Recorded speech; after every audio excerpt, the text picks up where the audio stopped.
హోంశాఖకు సంబంధించిన చర్చ, శాంతి భద్రతల మీద చర్చ, ఆన్లైన్ బెట్టింగ్, అదేవిధంగా ఈ బెట్టింగ్ యాప్లు, అదేవిధంగా ఆన్లైన్ రెమ్మీ, వీటికి సంబంధించిన విషయాల మీద కంటిన్యూస్గా సభలో చర్చ జరగడం, బయట ఆందోళనకరమైన పరిస్థితులు ఉండడం, సిద్దిపేట శాసనసభ్యులు హరీష్ రావు గారు ఆన్లైన్ బెట్టింగ్ మీద, అదేవిధంగా ఈ బెట్టింగ్ యాప్ల మీద, ఆన్లైన్ రమ్మీ గేమ్ల మీద ప్రభుత్వం చర్యలు తీసుకోవాలి. పేదలకు తీరని నష్టం జరుగుతుంది. పేదలు ఈ బెట్టింగ్ యాప్లతో బలవుతున్నారు, ఆత్మహత్యలు చేసుకుంటున్నారు, రకరకాల ఆందోళనలు చేపట్టడం జరిగింది, మాట్లాడడం జరిగింది. అధ్యక్ష, గత ప్రభుత్వమే 2017లో ఆన్లైన్ బెట్టింగ్ కానీ ఆన్లైన్ యాప్ వీటన్నిటి మీద నిషేధం చేస్తూ చట్టం తీసుకొచ్చింది. చట్టం చేశాం కానీ దాన్ని పకడ్బందీగా అమలు చేసే విషయంలో మరి గత ప్రభుత్వంలో కొంత నిర్లక్ష్యం జరిగింది. ఈ మధ్యకాలంలో అది చాలా వేగంగా తెలంగాణ రాష్ట్రంలో దుర్వినియోగం జరుగుతుంది. అందుకే అధ్యక్ష, తమరి ద్వారా ఇది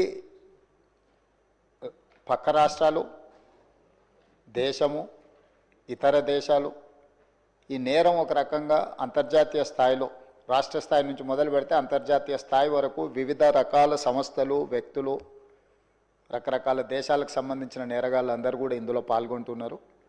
ఇది ఏదో టెంపరీగా ఒక పోలీస్ స్టేషన్లోనో లేకపోతే ఒక పరిధిలో మనం విచారణ చేస్తే దీనికి ఈ సమస్యకు సమూలమైన పరిష్కారం కనుగొనే పరిస్థితి లేదు. కాబట్టి ఈ ఆన్లైన్ బెట్టింగ్ కానీ, ఆన్లైన్ ఈ యాప్లు కానీ, లేకపోతే ఆన్లైన్ రమ్మీ లాంటి గేములు, డిజిటల్లీ ఈ గేమింగ్ ఏదైతే జరుగుతుందో, ప్రధానంగా బెట్టింగ్ ఏదైతే జరుగుతుందో, దీని పట్ల రాష్ట్ర ప్రభుత్వము అప్రమత్తంగా ఉండాలి, కఠినంగా వ్యవహరించాలని నిర్ణయం తీసుకున్నది. అధ్యక్ష, నేను ఎవరి మీద ఆరోపణలు లేకపోతే ఎవరు ఏ పరిస్థితిలో వీటిని ప్రత్యక్షంగా పరోక్షంగా అనుమతించారు, ప్రోత్సహించారు, ఎక్కువ వివరాల దగ్గర నేను వెళ్ళదలుచుకోలేదు. రాష్ట్ర ప్రభుత్వం స్పష్టంగా బెట్టింగ్ యాప్లు కానీ, ఆన్లైన్ బెట్టింగ్ కానీ, ఆన్లైన్ రమ్మీ గేమ్ల పట్ల అప్రమత్తంగా ఉండడమే కాదు, కఠినంగా వ్యవహరించాలని ఈరోజు రాష్ట్ర ప్రభుత్వం నిర్ణయం తీసుకున్నది.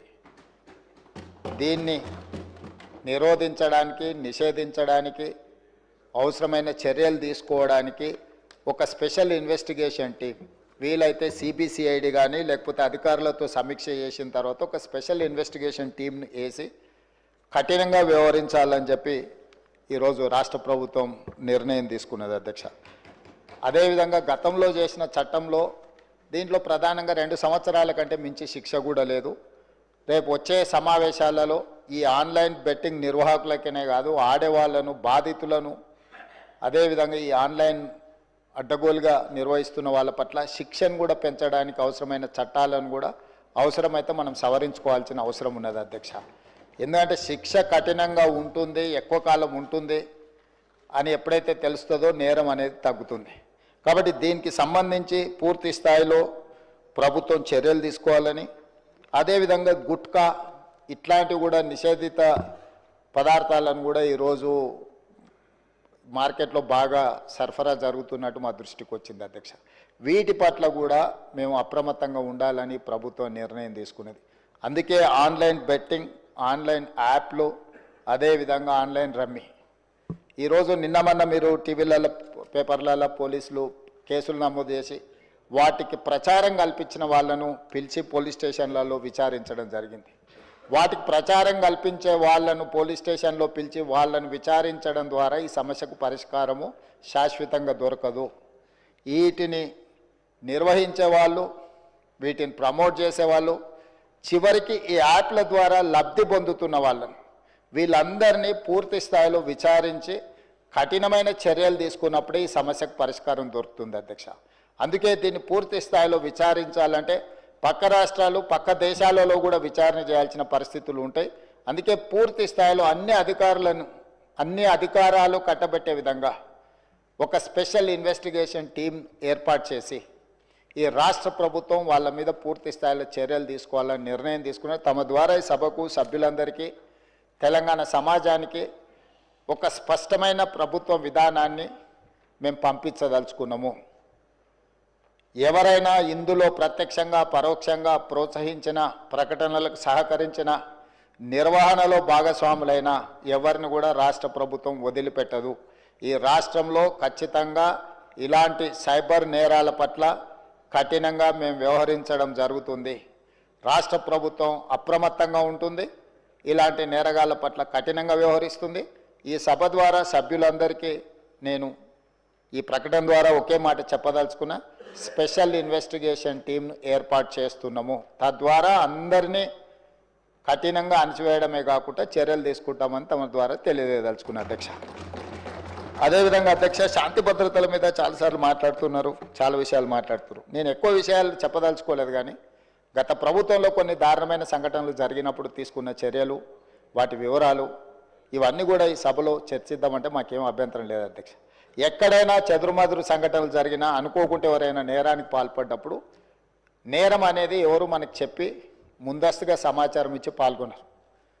నేరం జరిగిన ఎంబడే ప్రభుత్వాలు వ్యవహరించిన తీరు అత్యంత కీలకం, అత్యంత ప్రాధాన్యతతో కూడుకున్నది అధ్యక్ష. అందుకే మన రైల్లో జరిగిన సంఘటన పట్ల కానీ, అది రైల్వే పోలీసుల పరిధిలో ఉన్నా కూడా మేము తక్షణమే చర్యలు తీసుకోవడానికి అన్ని రకాలుగా పోలీసులను అప్రమత్తం చేసినాం. ఏ చిన్న సంఘటన జరిగినా రాష్ట్ర ప్రభుత్వం అప్రమత్తంగా ఉంటుంది. ఆనాడు ఔటర్ రింగ్ రోడ్డు దగ్గర వెటర్నరీ డాక్టర్ను మీకు తెలుసు అధ్యక్ష, సాయంత్రం పూట అక్కడ ఉన్న డాక్టర్ని ఆ రోజు జరిగిన పరిస్థితులు, జరిగిన తర్వాత పరిణామాలు మనం అందరం చూసినాం.